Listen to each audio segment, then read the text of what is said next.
j'ai commandé directement sur le site de Leuchtturm. Je sais que je le dis mal, ok? J'ai commandé 3 carnets. Et depuis quelque temps, je suis vraiment en train de penser et de me demander comment je vais journaler durant l'année 2026. Sachez que cette commande est arrivée tellement rapidement. Je l'ai commandé dimanche soir et mercredi, c'était déjà arrivé. J'ai commandé 3 carnets. J'ai utilisé le code promo d'une YouTubeuse que je suis qui s'appelle, en tout cas, sa chaîne s'appelle, c'est une chaîne anglaise, Notably Emily. Je le mettrai à l'écran. Elle avait un code promo de 20% pour ceux qui commandent sur le site de la marque Leuchtturm 1917 au Canada. J'habite au Canada. Donc, j'ai pu profiter de son code promo qui m'a épargné 20% de ce que ça m'aurait coûté. Donc, les 3 carnets m'ont coûté 104$ au lieu de 125$, je pense. Les voici, je vais les sortir. C'est très bien emballé. On a ici le Leuchtturm 1917, 411 pages, format A5 avec les petits poids, parce que j'aime pas les cahiers lignés. On a ici le Leuchtturm A6, en fait le même que celui-là, mais d'une autre couleur. J'ai pris ici une couleur un peu un rose, rouge, burgundy. Celui-là, c'est un soft cover. Celui-là, c'est une couverture rigide. Et dernier petit cahier il me semble que ces deux-là sont des nouveautés de Leuchtturm. Celui-là, c'est un agenda pour l'année 2026. C'est le format portefeuille. Il comporte 12 mois. J'avais vraiment envie d'avoir un carnet de ce format-là parce que en 2024, j'avais un petit agenda de ce format. Je vais aller te le chercher. Comme plusieurs d'entre nous qui adorent les cahiers, qui adorent journaler, qui adorent la papeterie, qui adorent les crayons, je suis certaine qu'on aime tous ce petit format d'agenda. En 2024, j'avais celui-là. J'ai longtemps voulu avoir un Hobonichi Week, mais quand j'ai vu le prix de ces quand j'ai vu le prix de ces agendas, je me suis dit, regarde, prends ton temps. Éventuellement, peut-être que tu en achèteras un, mais pour l'instant, je voulais pas faire un achat impulsif en achetant un Hobonichi Week la semaine passée. Donc, j'avais acheté ce petit carnet qui est de la marque Maxwell, W Maxwell, la même marque que mon agenda ici, que j'utilise comme journal quotidien. Donc, en 2024, c'est ce que j'avais utilisé et j'étais tombé en amour avec le format. Je sais pas, ce format portefeuille, je comprends pourquoi les filles adorent le Hobonichi Week. C'est juste intéressant comme format. C'est pas quelque chose qu'on voit souvent et j'avais envie d'en avoir un pour l'année 2026. Donc, j'ai commandé celui-là. C'est nouveau. Le Leuchtturm n'offrait pas ce format-là, il me semble, dans les années antérieures. Donc, je l'ai acheté. Je suis pas encore certaine à 100% de comment je vais l'utiliser. Justement, cette semaine, je me suis fait des petites notes pour me rappeler comment je veux utiliser ces petits carnets. J'ai longtemps pensé que ça c'était un A5, mais au fond, il est beaucoup plus grand que A5, mon agenda que j'ai utilisé cette année. Ça, c'était mon agenda créatif, c'était mon journal créatif de l'année 2024. Ça, c'était, il était plus petit que A5. Lui aussi, je pensais que c'était un A5. Beaucoup plus petit. Au fond, lui, c'est un B6. Si je me trompe pas. Je suis pas certaine. En tout cas, je parle de tout bord, de tout côté. Désolé, c'est vraiment ma personnalité. Faut que j'apprenne à parler d'une chose et de rester centré sur ce que je dis. Donc, j'ai commandé ces 3 carnets dimanche passé. Nous sommes aujourd'hui samedi. Je les ai reçus en 3 jours. Je vais dire combien m'a coûté chaque carnet. Celui-là, le Leuchtturm 411 pages, m'a coûté 44,95. Ici, le format portefeuille, l'agenda m'a coûté 35,95. Et le petit ici, format A6, m'a coûté 23,95. Donc, comme je te l'ai dit, grâce aux 20% de rabais d'Emily, j'ai payé 104,85. Fait au fond, ça m'a épargné 7,99 de shipping et les taxes. Donc, très heureuse de cet achat. Les plans pour le Leuchtturm 1917, 411 pages, ça serait de journaler quotidiennement, de répertorier mes journées au quotidien, comme j'ai fait dans cet agenda ici. Et ça serait aussi d'inclure mon tirage de tarot hebdomadaire. Autre chose que j'aimerais inclure dans ce journal, ça serait aussi un journal de médias. J'aimerais y inclure mes lectures, donc ça serait aussi un journal de lecture, un journal où est-ce que je peux répertorier les musiques que j'écoute, les films que j'écoute, les émissions que j'écoute. Parce que pour l'année 2025, je ne voulais pas avoir de journal de lecture parce que je trouve que je ne lis pas beaucoup. Je lis à peine 3 livres par mois, des fois 4. Donc je me suis dit: «Pourquoi gaspiller un petit carnet quand tu lis pas plus que 3 à 4 livres par mois?» Mais maintenant que j'y pense, même si je lis pas autant que certaines créatrices de contenu, j'aurais pu avoir un journal de lecture pour l'année 2025, mais je pense que je voulais pas avoir un journal de plus. Donc c'est pour ça que j'avais pas de journal de lecture et que je répertorie mes lectures dans mon journal quotidien. J'utilise les pages du début et les pages de la fin pour écrire un peu sur ce que j'ai lu. J'ai fait le calcul. Avec 411 pages, j'ai calculé que... Où est-ce que j'ai calculé ça? Je pense là-dedans. J'ai calculé que je journalise quotidiennement, en fait, que je répertorie mes journées et que j'utilise la moitié d'une page pour une journée, donc 2 jours par page. Ça ferait environ 180 pages. Si j'utilise une page complète, mais je pense pas que je vais faire une page complète finalement. Je pense que je vais faire une moitié de page pour chaque tirage de tarot. J'ai mis 52 pages parce qu'il y a 52 semaines dans une année, mais on va dire que j'utilise une page complète pour chaque tirage de tarot, au fond, pour 52 semaines. On est rendu à 232 pages. Et si on ajoute certaines pages pour les films, dans le fond, les livres, les films, la musique, il me reste amplement de pages parce que 411 moins 232, ça fait 179 pages. Donc, il me reste en masse de pages pour écrire selon mes lectures, la musique que j'écoute, les émissions, les films que j'écoute. Donc, le plan pour ce carnet, c'est d'y inclure tout ça. Daily journaling, tarot journal, média journal, comme j'ai dit, musique, lecture et tout ce qui vient avec. Donc, c'est pour ça que j'ai commandé ce gros carnet. J'ai peur de l'abîmer. Attends.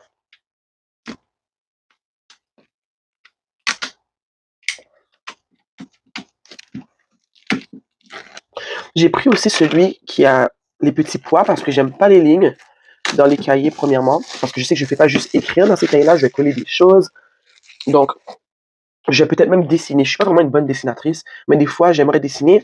Et c'est une chose que je n'ai pas pu faire dans mon agenda quotidien de cette année parce que les pages sont pas de très bonne qualité et il y a des lignes. Donc, ça gâche tout.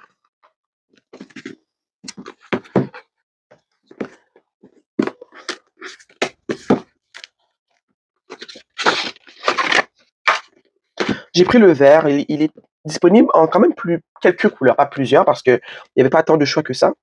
Mais j'ai pris le carnet vert.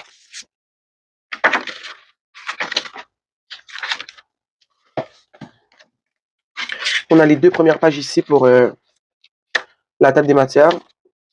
Et voici le carnet. Il est très épais, hein. On a 2 marque-pages. 2 marque-pages ici. Donc, c'est vraiment comme les autres formats A5, c'est juste qu'il est plus épais et qu'il n'est pas disponible en couverture souple. Parce que s'il avait été disponible dans un modèle avec une couverture souple, je l'aurais sûrement pris en couverture souple. J'ai vraiment hâte d'utiliser ce carnet pour l'année 2026. Je suis tout excité. Celui-là, je ne vais pas vous l'ouvrir parce que c'est exactement la même chose que ça. C'est exactement la même chose. C'est juste la couleur qui diffère. Il est toujours un carnet à poids, comme lui que j'ai acheté ici, format A6. Et je vais l'utiliser pour exactement la même chose que celui-là. En tant que journal personnel, le dernier, le format portefeuille. Celui-là, je me suis dit que peut-être j'allais l'utiliser peut-être en tant que... Parce que moi, tu as pu le voir, j'utilise pas d'agenda pour planifier en tant que tel. Pour planifier, j'utilise mon téléphone. Et pour ma to-do list, j'utilise toujours une petite tablette comme ça. Je mets la date, je mets ce qu'il y a à faire pour la journée. Ensuite, quand c'est terminé, j'enlève, je mets au recyclage. Je pense pas, je sais que j'utilise cette méthode parce que il y a un côté perfectionniste chez moi qui veut pas avoir un agenda puis devoir voir des choses que j'ai dit que j'allais faire et que j'ai pas fait. Et dans un agenda comme ça, tu peux pas vraiment arracher les pages, ça va gâcher l'agenda. Je pense que c'est pour ça que j'ai toujours utilisé soit mon téléphone et une petite tablette de feuilles pour m'organiser. Quand j'ai fait l'achat de cet agenda, je me suis dit, ah, peut-être que je vais l'utiliser tant que, comment on appelle ça? en tant qu'agenda YouTube, mais j'ai déjà mon gros cahier ici que j'utilise pour planifier et arranger, pour planifier et organiser mes vidéos YouTube. Pour être franche avec vous, cet achat-là, ça a été plus un achat d'envie parce que je voulais vraiment avoir je m'étais dit pour 2026, c'est sûr, je vais avoir un agenda de ce format-là, mais je m'étais dit que j'allais certainement pas m'acheter un Hobonichi Week parce que je voulais pas dépenser cet argent pour un agenda que je savais pas encore complètement comment j'allais l'utiliser, tu vois. Parce que le hic, c'est que pour 2026, j'hésitais vraiment entre acheter ça ou acheter un Hobonichi Cousin. Mais quand je vois tout ce que les filles mentionnent par rapport à l'Hobonichi Cousin pour l'année 2025, à quel point le papier était pas régulier dans sa qualité, ça m'a fait peur parce que ce sont des agendas qui coûtent très cher. Donc je me suis dit, cette année, tu as fait l'expérience de la marque Leuchtturm, tu as beaucoup apprécié, donc j'aime faire des achats qui me font du bien, donc je suis resté dans ce que je connais. Donc, j'ai acheté l'agenda format portefeuille. Au fond, c'est vraiment la même chose que cet agenda que j'utilise pour le tarot. C'est exactement la même chose, mais dans un autre format. La petite page ici, où est-ce que tu peux mettre ton nom si tu perds ton planeur. On a la deuxième partie de l'année 2025 ici, avec une section pour les notes. On a ici, première partie de l'année 2026, deuxième partie, avec une section pour les notes. On a la même chose ici pour l'année 2027, avec en bas une partie pour les notes. On a ici le calendrier des lunes. Est-ce qu'on avait ça ici? Il me semble que oui. Ouais, c'est la même chose que ça ici. Mais moi ici, je l'avais utilisé pour justement noter où sont les pleines lunes et les nouvelles lunes. Donc on l'a en plus long format. En fait, on a un peu plus de place. 2026. Ok, puis ici, on a 2 mois par page, tandis que dans celui que je possède, on a 3 mois par page. Ok, on en sait pour l'année 2027. J'ai vu que certaines filles se plaignaient parce que il n'y a pas de section de grille de mois dans cet agenda. Moi, ça me dérange pas tant que ça, mais c'est vrai que j'aurais apprécié qu'il y ait la grille de mois dans ce petit agenda. Ici, on a toutes les fêtes internationales, en fait. J'utilise pas vraiment cette partie de l'agenda. Ça, je l'utilise dans mon autre agenda. La section pour un plan de projet. Moi, je l'utilise pour noter ici quand je mets une vidéo en ligne. Je trouve ça bien. Tu vois rapidement si tu as respecté le nombre de vidéos que tu voulais mettre en ligne pour le mois. Donc, je continue à utiliser ça de cette manière. On commence ici avec la dernière semaine de décembre, qui est la première semaine de janvier aussi. À droite, on a une page dotée de petits pois. Et à gauche, on a les jours de la semaine. Samedi et dimanche font partie de la même rangée. Donc, ouais, c'est assez simple. C'est pareil jusqu'à la fin. J'aime que ce soit des petits pois et que ce soit pas comme dans celui-là, c'est des lignes, si je me trompe pas. J'haïs les lignes. Je comprends même pas comment j'ai acheté ça. Je déteste les lignes. Et à la fin, si je me trompe pas, on a quelques feuilles blanches. On en a combien? 1, 2, 3, 4, 5, 6. On a vraiment 6 feuilles, donc 12 pages de feuilles blanches. Donc, voici le petit agenda pour l'année 2026. Je pense encore à voir comment je vais utiliser ce petit agenda. Je veux vraiment que la majorité de ce que je veux écrire rentre dans ce carnet parce qu'avec cette grosseur-là, moi, je veux vraiment passer au travers pendant l'année 2026. J'aime pas qu'un carnet me suive d'une année à l'autre. J'aime vraiment commencer l'année avec un nouveau cahier. Ce sont les 3 carnets que j'ai achetés il y a une semaine. Je suis tellement content d'avoir pu profiter du code promo d'Emily pour acheter ces 3 carnets. Je trouve que 104 $ pour ces 3 beaux carnets, c'est sûr, j'aurais préféré payer moins cher, mais j'aurais payé plus cher si je n'avais pas son code promo. Je suis vraiment, vraiment, vraiment content d'avoir fait ces achats. En plus de ça, sans réaliser, pour de vrai, j'ai réalisé ça quand ils étaient déjà arrivés. J'ai commandé exactement les mêmes couleurs que l'année passée. Regarde, rose, noir, vert. Le vert, c'est ma couleur préférée. Vert et noir sont mes couleurs préférées. Le rose, je suis pas une fan de rose, mais ces 2 roses-là, je les aime bien. Donc, ça m'a fait vraiment rire de réaliser que j'ai commandé pas exactement les mêmes couleurs, mais pas les mêmes tons de couleurs, mais la même couleur. Tu vois ce que je veux dire? Ce verre-là, je me rappelle que je l'avais acheté quand j'étudiais en art. J'avais fait une session en art à l'UQAM. Je l'avais acheté dans leur magasin d'art. Il m'avait coûté 19 $. Je l'ai pris parce que c'était la seule couleur qui était disponible. Mais je suis pas fan de ce verre pour un cahier. C'est un verre que je trouve beau pour des vêtements ou des accessoires, mais pas pour un cahier. Je voulais vraiment un verre foncé. Donc, je suis vraiment content d'avoir le ton de verre que je veux pour l'année 2026. Le noir fera toujours partie de ma vie. Et ici, ce rose-là, j'étais pas fan. Mais finalement, maintenant qu'on est rendu à la fin du mois de juillet, je réalise que j'ai bien aimé ce petit carnet. Donc ici, j'ai pris un rose rouge qui me définit mieux. C'était ça pour cette petite... Ah! Désolé, guys. Je vous ai jamais fait un tour de ce carnet créatif. Ça, c'est vraiment quand j'ai commencé à être vraiment plus assidu dans le journaling en 2024 que j'ai rempli ce carnet. J'ai pas pu le terminer parce que, on regarde, la colonne s'est brisée, donc je me suis arrêté là. Mais j'ai tellement apprécié travailler dans ce petit carnet. Et justement, dans celui-là, j'aimerais me laisser aller aussi de manière créative. Je sais que je pourrais peut-être pas autant exagérer que dans celui-là, parce que celui-là, le papier était beaucoup plus épais. Et ici, on a un papier qui est très fin. Donc, je vais devoir me limiter aussi. Et déjà que le cahier, il est déjà très épais, une chose qui me fait peur, et j'y pense maintenant, c'est que j'aime coller des choses, des stickers, du papier craft, plein de trucs en fait. Et j'ai peur que ça explose parce que le cahier, il est déjà très épais, tu vois. Il a quand même 411 pages. Donc ça, il va falloir que je fasse attention à ça.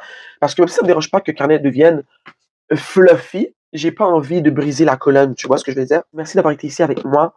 J'ai déjà hâte de commencer l'année 2026 avec ces 3 cahiers. J'espère que tu apprécieras autant cette vidéo que j'ai apprécié de la tourner. Le journaling, c'est la vie, guys.